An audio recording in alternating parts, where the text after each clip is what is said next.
Buenos días, participantes. Bienvenidos nuevamente a esta actividad.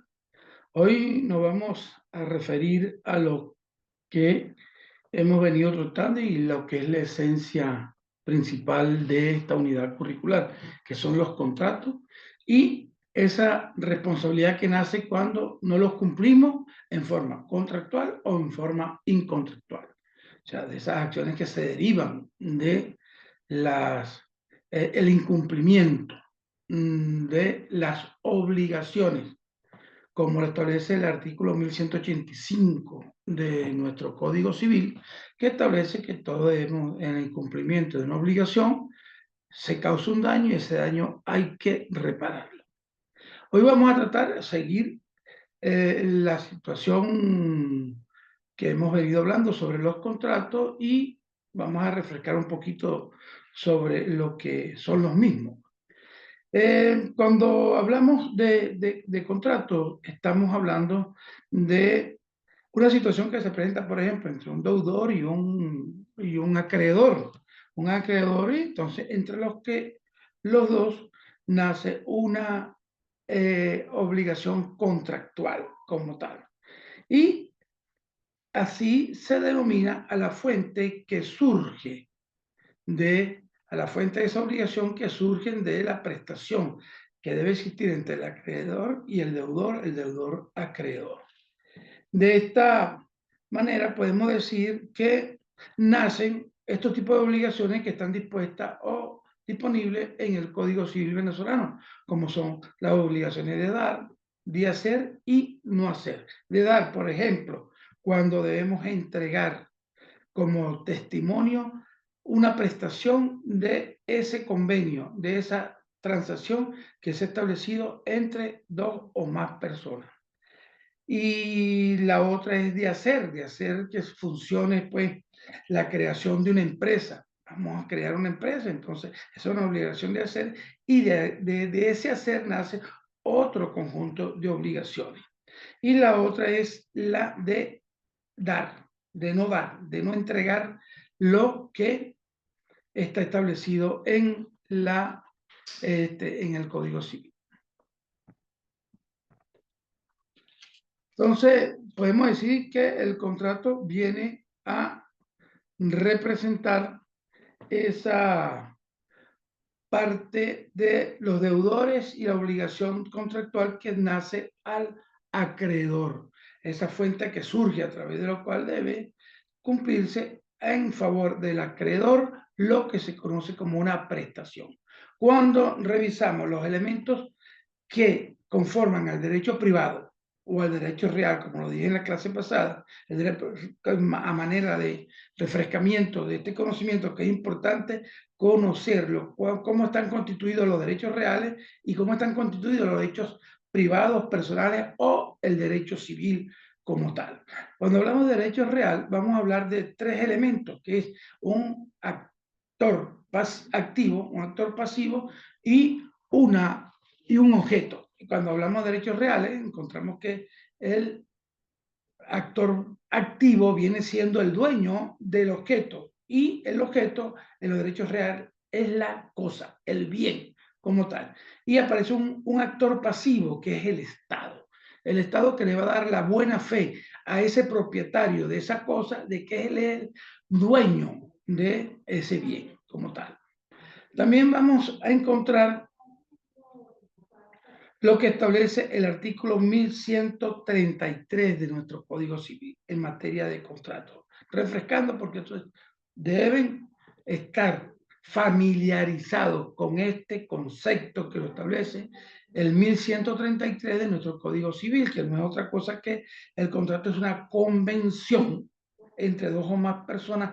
¿Para qué? Para extinguir, para transar, para constituir, para arreglar, para transmitir o para modificar un vínculo jurídico. Y este vínculo jurídico que vamos a entender como la obligación, que viene a ser el vínculo jurídico que nace entre dos o más sujetos procesales desde el punto de vista contractual como tal. Ahora bien, específicamente hoy vamos a tratar los tipos de contratos. para que ustedes también tengan ese bagaje de conocimiento en cuanto a cuántos tipos de contratos existen. Vamos a encontrar entonces que los contratos pueden ser por su efecto, por la fecha de su efecto. Los contratos pueden ser consensuales, reales y solemnes. Por el número de partes que participan en el contrato, estos pueden ser unilateral, bilateral o sinalagmático y el sinalagmático imperfecto. Según la duración del contrato, se pueden ser temporales o indefinidos. Y según su composición, en principales y accesorios. Vamos a hablar un poquito, vamos a hablar sobre los contratos de acuerdo a la fecha de efecto. En cuanto a estos son, vamos a encontrar los consensuales. ¿Cuáles son esos contratos consensuales? Estos pueden ser consensuales, estos quedan concluidos y comienzan a surtir efectos de acuerdo de las partes, como ocurre en la compraventa. En los reales, esto comienza a surtir su efecto cuando se entrega lo pactado. O sea, compré la casa, empieza a cumplir su efecto cuando yo entrego la casa que se tuvo como efecto de prestación. Y los solemnes, que vienen siendo que los sujetos tienen que cumplir con ciertas formalidades que establecen los contratos. Ahora bien, según el número de partes que participan en el contrato, estos pueden ser unilaterales, bilaterales, sinalagmáticos o imperfectos. Estos contratos unilaterales vienen a ser que la obligación nace de una sola de las partes, por eso que se dice unilateral.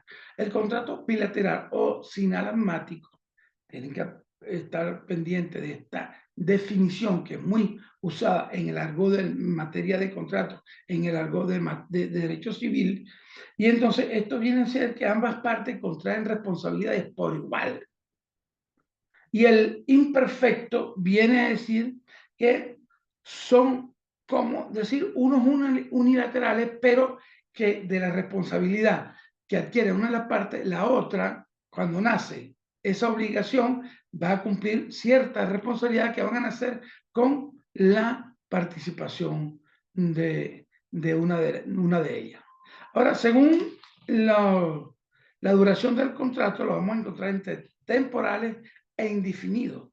Los temporales son aquellos que tienen un tiempo de duración. O sea, como ustedes verán, cuando elaboramos un contrato, vamos a establecer una temporalidad que consiste en el tiempo que va a durar ese contrato y las condiciones que se van a establecer también a través de las convenciones que están dentro del contrato, que están establecidas de acuerdo a la duración, que pueden ser a 6 meses, a 1 año, bueno, de acuerdo a al acuerdo que lleguen o la convención que lleguen entre las partes. Y los indefinidos son contratos que no establece una limitación temporal.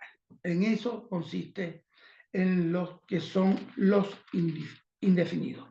Y para finalizar, vamos a tener que los contratos de acuerdo a su composición, en principales y accesorios. Los principales quiere decir que no necesita de otro contrato para tener vigencia entre las partes, para que se obliguen las partes. Y los accesorios son aquellos que nacen de los principales como tal. Así que, gracias por la atención, estimados participantes. Continuamos al correo, a la mensajería de texto, cualquier inquietud, cualquier situación que se presente, estamos completamente a la orden para tratar de resolverlo. Muchas gracias por tu atención. Nos volvemos a ver.